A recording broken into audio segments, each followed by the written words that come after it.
But is it not true that Falun Gong has become political, like the Chinese government had feared? Well, I'd like to ask, what about Falun Gong is political? Falun Gong has never asked for democracy in China. They've never asked to govern China. They've never asked for the communist government to step down.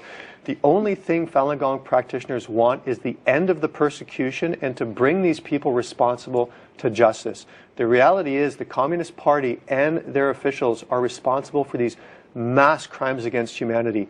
Number one, by their implementing these policies, and number two, by turning their backs and letting these things happen to millions of people under their watch. If a man breaks into your house and rapes your mother and butchers your father to death, and you would you not go to the police or government for help? Would this be considered political? This is exactly what's happening to Falun Gong practitioners all over China.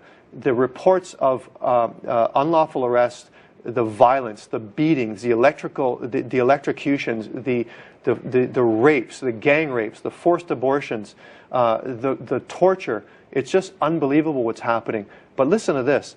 In 2006, an independent investigation uncovered that, based on communist government records, that there have been 41,500 organ transplants that were done that could not be verified on where these organs came from. And through investigations, it was uncovered that these organs had come from murdered Falun Gong practitioners who've been in labor camps or jails and blood tested to match organs for transplant tourists. And these organs were then sold on government websites and through government agencies for up to $160,000 US.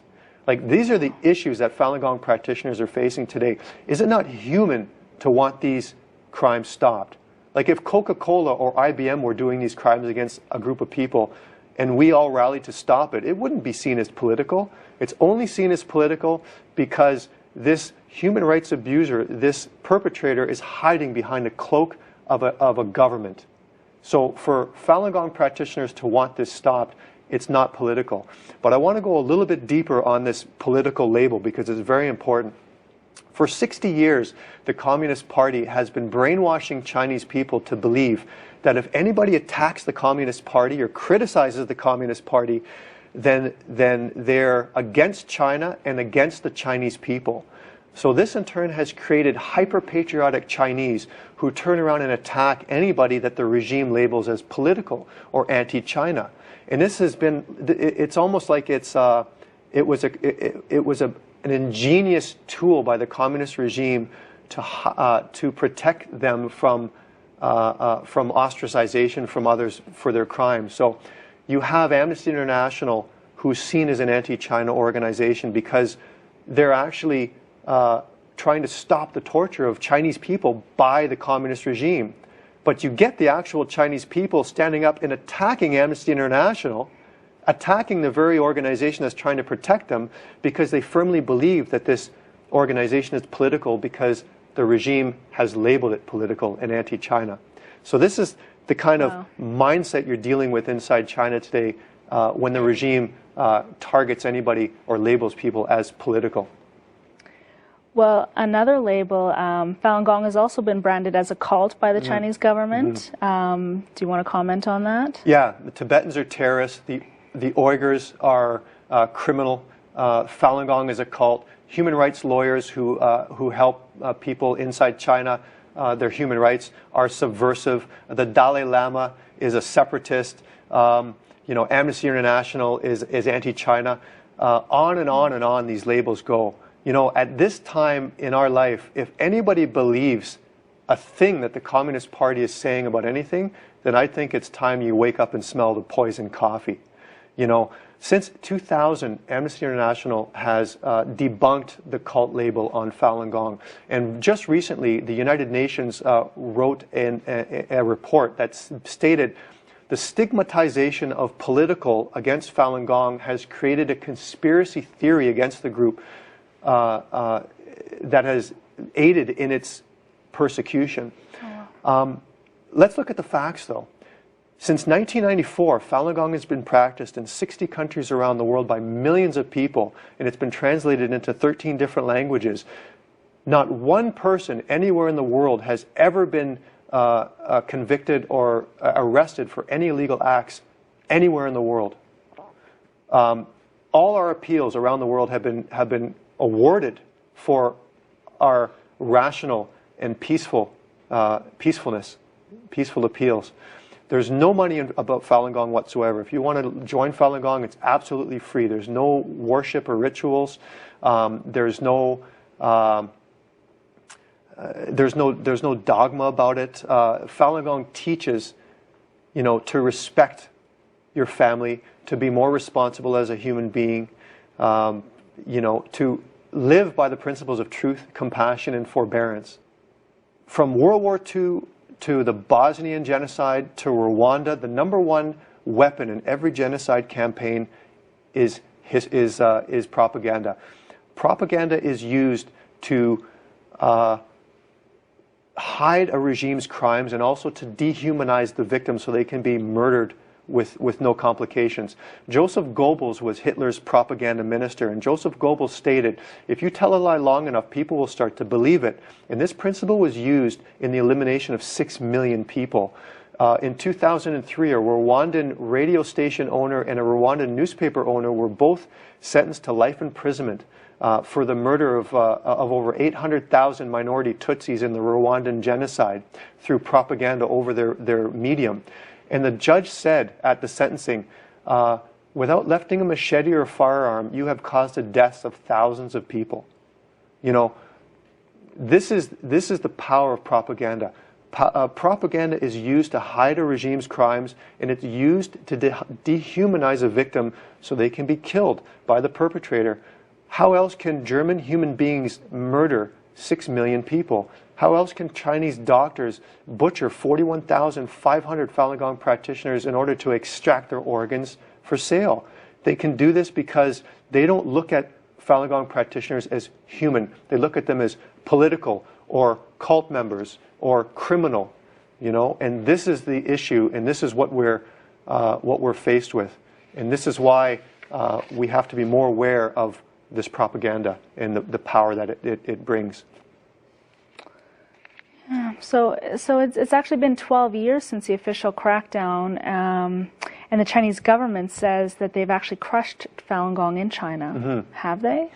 Well, if they have, then why are they still threatening our government officials to remain silent to the Falun Gong appeals?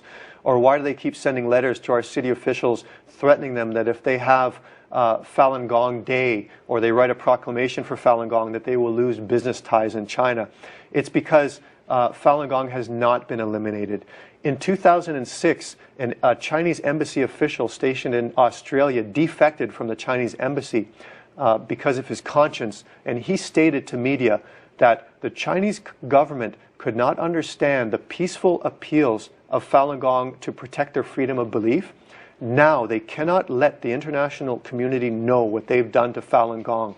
This is the issue. The Communist Party is responsible for heinous crimes against humanity, and their number one mandate is to hide these crimes from society so they will not be brought to justice.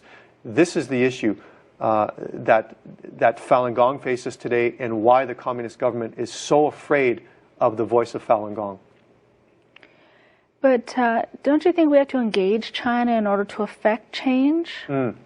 I think that people who say that we have to engage China are either ignorant to the true face of this regime, or they're just interested in business and they don't really care about human rights. The reality is our government has engaged China for years, and still the human rights is deteriorating in China. You cannot engage the Chinese government unless you dance the way the Chinese government tells you to dance. They're a bully regime who will not change for anybody, and those who think they will are wasting their time, or basically just creating a smokescreen so they can do their business with China, without worrying about human rights. So I guess you don't agree with the scholars who say that human rights are improving in China. Well, I think that these China scholars are basically just China apologists. They base the human rights improvement on the economic changes that China has went through recently, which really only affect a very small minority groups inside China. Ask the Tibetans if ask the Tibetans if human rights have improved in China, or ask the Falun Gong practitioners who are still languishing in labor camps today or being cut open for their organs if human rights are improving in China. Or ask the Uyghurs up in the autonomous region who are being ethnically cleansed as we speak if human rights are improving. Or the Tiananmen Square mothers who 30 years after their children were butchered in Tiananmen Square are beaten and tortured in jails if they appeal for their rights to mourn the death of their children. Ask them if human rights have improved. The reality is human rights have not improved. Chinese government continues to be the #1 human rights abuser in the world, and those who ignore this are basically just implorable. So Joel, what do you feel the answer is to all of this, and where do you see Falun Gong within China in the future? Well, I think the most important thing for us to remember is watch the signs for the Communist Party. They're the biggest liar that are in our world today. You Google China denies and you get over 5 million hits. Whenever something happens in China, they always tell people to stay out of their internal affairs, or that this is a political issue, or, we deny it. Whenever you hear this, you know exactly that China is lying. And I think that we have to continue to remember this and keep supporting those who are standing up to help the human rights for the Chinese people within China today. Wow. Well, I want to thank you very much for being with us today, Joel.